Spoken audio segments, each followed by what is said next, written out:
దేవుని నామానికి స్తోత్రం. మీ అందరికీ నా వందనాలు.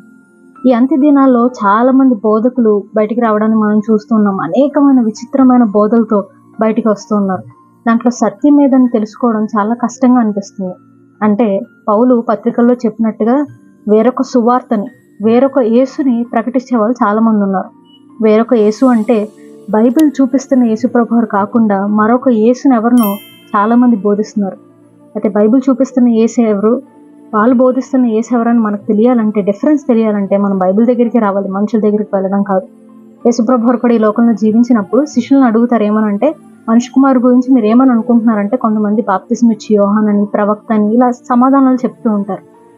అయితే యేసుప్రభువారు అడుగుతారు, మీరు నన్ను గూర్చి ఏమని అనుకుంటున్నారు అని అడిగితే పేతురు అంటాడు, నీవు సజీవుడు ఒక దేవుని కుమారుడమైన క్రీస్తు అని సమాధానం చెప్తాడు. అదే సత్యము కదా. మిగిలినవన్నీ అబద్ధాలే. బాప్తిజం ఇచ్చి యోహాన్ అని కొంతమంది అనుకుంటున్నారు, ప్రవక్త అని కొంతమంది అనుకుంటున్నారు, కానీ సజీవుడైన దేవుని కుమారుడైన క్రీస్తు అన్నది మాత్రమే వాస్తవం.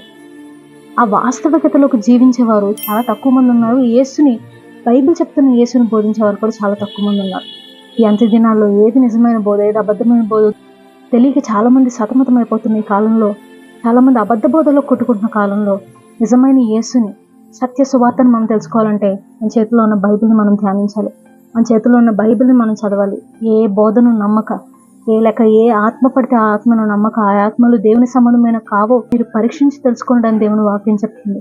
అలాగే దేవుని వాక్యాన్ని ధ్యానించి ఏది సత్యమో ఏది అసత్యమో మనం పరిశీలించవలసిన వారమే ఉన్నాం.